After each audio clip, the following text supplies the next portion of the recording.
Film की शुरुआत में एक युवती अपनी कार से घुमावदार पहाड़ी रास्तों पर सफर कर रही होती है। चारों तरफ बादलों में लिपटे ऊंचे पहाड़ है और सड़क काफी संकरी है। अचानक ऊपर से भारी चट्टानें गिरने लगती है और कार बेकाबू होकर किनारे पर अटक जाती है। टक्कर में लड़की बुरी तरह घायल हो जाती है और कार गहरी खाई के मुहाने पर लटक जाती है। तभी एक रेस्क्यू हेलीकॉप्टर तेजी से मौके पर पहुंचता है। इस टीम का नेतृत्व ली कर रहा होता है, जो कहानी का मुख्य हीरो है। ली का साथी कार तक पहुंचकर लड़की को बाहर निकालने की कोशिश करता है, मगर खुद फंस जाता है, जिससे स्थिति और खतरनाक हो जाती है। रे बिना देर किए कार के अंदर पहुंचा और हेलीकॉप्टर से लटकाई गई रस्सी की मदद से दोनों को सुरक्षित बाहर ले आया। सबके चेहरों पर राहत की मुस्कान थी, क्योंकि युवती की जान बच गई थी। हालांकि उसकी कार गहरी खाई में जा गिरी। दृश्य बदलता है और कहानी हमें कैलिफोर्निया विश्वविद्यालय ले जाती है। वहां डॉक्टर लॉरेंस दिखाई देते हैं, जो भूकंप विज्ञान के विशेषज्ञ हैं। वे अपने छात्रों को पढ़ाते हुए 1964 में आए एक भयंकर भूकंप का जिक्र करते हैं। वो झटका इतना भयावह था कि ऐसा प्रतीत होता था मानो धरती पर कई परमाणु बम एक साथ फट पड़े हों। कैलिफोर्निया उस विनाशकारी भूकंप के प्रभाव से कई वर्षों तक जूझता रहा।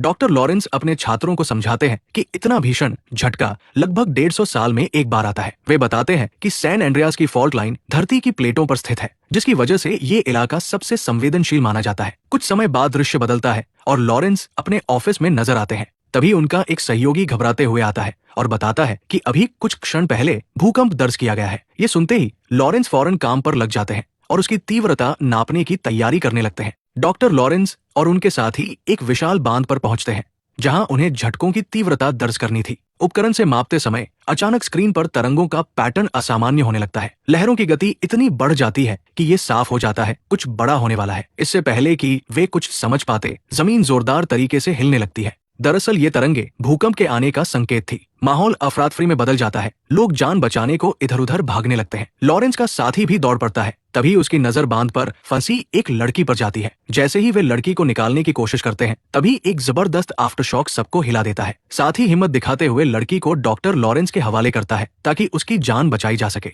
लेकिन अगला भयंकर झटका पूरे बांध को तहस-नहस कर देता है और लॉरेंस का वो साथी वही मारा जाता है। दृश्य बदलता है और कहानी हमें रे की ओर ले जाती है। उसे इमरजेंसी कॉल मिलता है कि बांध पर आए भूकंप में कई लोग फंसे हुए हैं और तुरंत मदद की जरूरत है। रवाना होने से पहले रे अपनी बेटी से मिलता है और विदा लेता है, जो अपनी माँ के साथ रहती है। ये साफ हो जाता है कि रे और उसकी पत्नी अब अलग हो चुके हैं। रे की बेटी अपनी माँ और उसकी मंगेतर के साथ रह रही थी। डैनियल की एक अहम मीटिंग सैन फ्रांसिस्को में तय थी और वो एम्मा और ब्लेक को भी साथ ले जाना चाहता था। शहर पहुंचने पर ब्लेक की मुलाकात एक लड़के और उसके छोटे भाई से होती है। बातचीत के दौरान ब्लेक को उनका साथ अच्छा लगता है और वे जल्दी ही दोस्त बन जाते हैं। इधर दृश्य बदलता है और वही बांध दिखाया जाता है, जो हाल ही में आए भूकंप से टूट चुका था। इस विनाश की खबर अब पूरी दुनिया में गूंज रही थी। चूंकि डॉक्टर लॉरेंस उस हादसे के समय मौके पर मौजूद थे, इसलिए एक पत्रकार उनका इंटरव्यू लेने पहुंचता है। रिपोर्टर डॉक्टर लॉरेंस से सवाल करती है कि इस इलाके में भूकंप क्यों आया। वे जवाब देने ही वाले होते हैं कि तभी उनके दो छात्र घबराए हुए वहां पहुंचते हैं। उनके हाथ में एक रिपोर्ट थी। उसे देखते ही लॉरेंस का चेहरा भी बदल जाता है, क्योंकि उसमें साफ संकेत था कि सैन एंड्रियास पर एक भयंकर भूकंप आने वाला है। ये झटका इतना विनाशकारी हो सकता है कि आसपास के तमाम शहर उसकी चपेट में आ जाएंगे। समस्या ये थी कि अब समय बेहद कम बचा था और लोगों को सुरक्षित निकालना लगभग असंभव था। इसी बीच दृश्य बदलता है और हम एम्मा को एक ऊंची इमारत की छत पर बने रेस्टोरेंट में मीटिंग करते देखते हैं। अचानक एम्मा की टेबल पर रखी हर चीज हिलने लगी। दरअसल जमीन जोर से कांप रही थी। भूकंप शुरू हो चुका था। कैमरा जब इमारत के बाहर का नजारा दिखाता है तो साफ दिखता है कि आसपास के पुल एक एक कर गिर रहे हैं। वो ऊंची इमारत भी इतनी बुरी तरह डगमगा रही थी, मानो किसी भी पल ढह जाएगी। इस डरावनी घड़ी में एम्मा ने घबराते हुए तुरंत रे को कॉल किया। उसे पूरा भरोसा था कि रे उसे अकेला नहीं छोड़ेगा। उस समय रे, जो रेस्क्यू टीम का अफसर है, अपने हेलीकॉप्टर में मौजूद था। उसने शांत स्वर में कहा, हिम्मत रखो, मैं जल्द ही पहुंचकर तुम्हें सुरक्षित बाहर निकालूंगा। इस बीच कैमरा पूरे शहर का मंजर दिखाता है, जहां गगनचुंबी इमारतें एक एक कर गिर रही है। हर तरफ हाहाकार मचा हुआ है। लोग अपनी जान बचाने के लिए भाग रहे हैं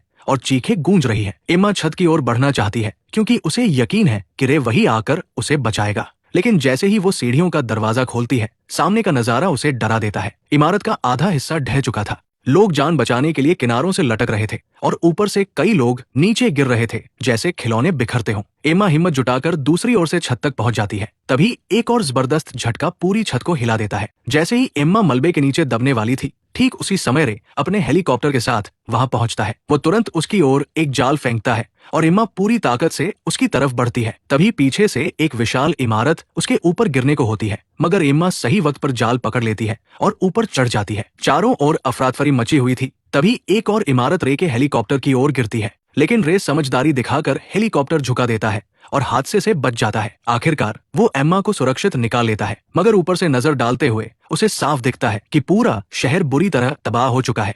चारों ओर की इमारतें मलबे में तब्दील हो चुकी थी। अचानक दृश्य बदलता है और कहानी हमें सैन फ्रांसिस्को ले जाती है, जहां डैनियल और ब्लेक पार्किंग लॉट से निकलने की तैयारी कर रहे थे। तभी जमीन जोरों से हिलने लगती है और एक भयानक भूकंप आता है। उनके सामने धरती फट जाती है और कार सीधे उस दरार में फंस जाती है। डैनियल घबराकर किसी तरह कार से बाहर निकल जाता है और अपनी जान बचा लेता है, लेकिन ब्लेक अब भी अंदर फंसा रह जाता है। मदद के लिए दौड़ते हुए डैनियल बाहर निकलता है, मगर चारों तरफ हड़कंप मचा हुआ था। लोग भाग रहे थे और गगनचुंबी इमारतें पल भर में ढह रही थी। हर तरफ हाहाकार मचा हुआ था। लोग जान बचाने के लिए इधर उधर भाग रहे थे। ये भयानक नजारा देखकर डैनियल के मन में भी ख्याल आता है कि उसे अपनी जान बचानी चाहिए। वो ब्लेक को कार में फंसा छोड़कर खुद भाग निकलता है। इसी दौरान ब्लेक को कोई देख लेता है। वो वही लड़का था जिससे ब्लेक की मुलाकात पहले एयरपोर्ट पर हुई थी।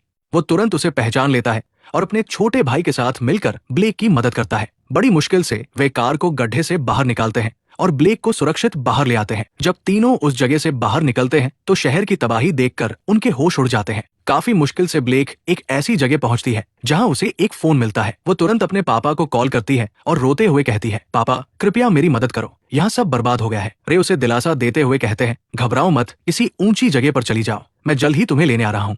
ये सुनकर रे तुरंत सैन फ्रांसिस्को के लिए रवाना हो जाता है। उधर शहर में भूकंप का कंपन थम चुका था और लोग सुरक्षित जगह ढूंढने की कोशिश कर रहे थे, लेकिन डॉक्टर लॉरेंस बताते हैं कि ये राहत सिर्फ अस्थायी है। भूकंप कुछ देर के लिए थमा है, खत्म नहीं हुआ। डॉक्टर लॉरेंस चेतावनी देते हैं कि अब एक और भी खतरनाक भूकंप आने वाला है। सीन तुरंत बदलता है और कैमरा फिर से सैन फ्रांसिस्को पर जाता है, जहां जमीन दोबारा जोर से हिलने लगती है। कई ऊंची इमारतें ऐसे ढहती है मानो वे सिर्फ रेत से बनी हो। लोग घबराकर दीवारों से चिपके हुए अपनी जान बचाने की कोशिश कर रहे थे। इस अफरातफरी के बीच डैनियल, एम्मा का मंगेतर, भी मौजूद था। उसने देखा कि कुछ लोग मलबे में दबे हैं, तो वो आगे बढ़कर एक आदमी को निकालकर खड़ा करता है। उसी वक्त आसमान में रे और एम्मा का हेलीकॉप्टर मंडरा रहा था, लेकिन अचानक उसका ईंधन खत्म होने लगता है। हेलीकॉप्टर बेकाबू होकर एक मॉल की छत से टकरा जाता है, लेकिन किस्मत से रे और एम्मा दोनों सुरक्षित बच निकलते हैं। अब भी वे आधे रास्ते में थे और ब्लेक को बचाने के लिए हर हाल में सैन फ्रांसिस्को पहुंचना जरूरी था। समय गवाए बिना उन्होंने एक कार ली और सफर जारी रखा। कुछ दूरी तय करने के बाद रे को अचानक गाड़ी रोकनी पड़ी, क्योंकि सामने जमीन टूटकर एक गहरी खाई बन चुकी थी।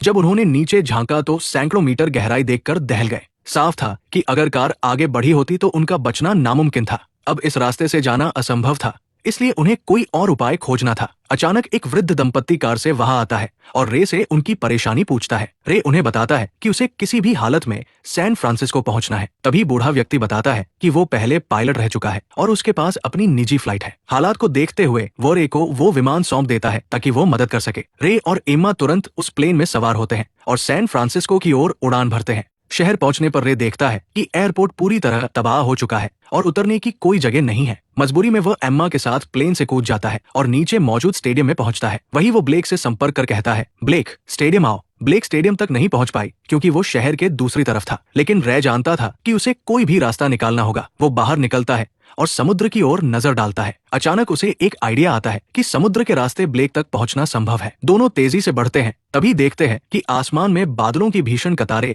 नीचे उतर रही है। करीब जाकर पता चलता है कि ये बादल नहीं बल्कि विशाल सुनामी थी।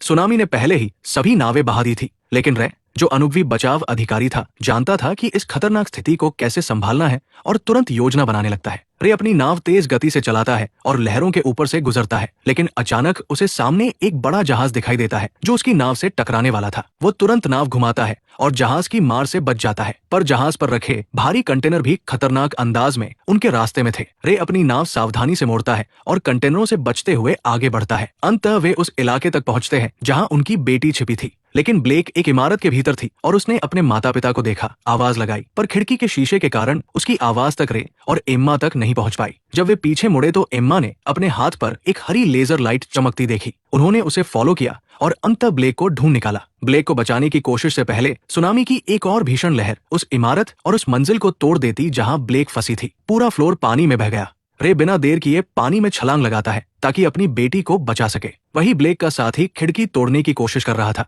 लेकिन कांच बहुत मजबूत था। तब एम्मा उसे देखती है और इशारा करती है कि वो पीछे हट जाए, ताकि रे और ब्लेक सुरक्षित रहें। वे अपनी नाव से खिड़की तोड़ते हैं और अंदर पहुंचते हैं। इस समय हम देखते हैं कि रे पहले ही अपनी बेटी को सुरक्षित बाहर निकाल चुका था। वो उसे पानी से बाहर उठाता है, लेकिन ब्लेक बेहोश पड़ी थी। रे पूरी कोशिश कर रहा था उसे होश में लाने की, जबकि एम्मा अपनी नाव को बाहर निकालने में जद्दोजहद कर रही थी, क्योंकि सुनामी लगातार इमारतों को तहस-नहस कर रही थी। जैसे ही एम्मा नाव को पानी से बाहर खींचने की कोशिश करती है, पूरा भवन गिरने की कगार पर था, पर वो साहस और तेजी से नाव चलाकर समय रहते उसे बाहर निकाल लेती है। इस बीच रे देखता है कि ब्लेक भी धीरे धीरे होश में आने लगी है। जैसे ही ब्लेक होश में आई, सभी सुरक्षित जगह की ओर चले गए। कुछ ही देर बाद दृश्य बदलता है और पता चलता है कि भयंकर भूकंप थम चुका है। इसी भूकंप के कारण उत्पन्न हुई सुनामी भी अब शांत हो गई थी। पूरे शहर की स्थिति तबाही भरी थी, लेकिन बचाव दल पहुंच चुका था और लोगों की मदद कर रहा था। रे ने ब्लेक के दोस्त बेन और उसके छोटे भाई को भी सुरक्षित बाहर निकाला था। चूंकि बेन अनाथ था और ब्लेक को वो पसंद आने लगा था, उन्होंने फैसला किया कि बेन अब उनके साथ रहेगा। कहानी यहीं समाप्त होती है।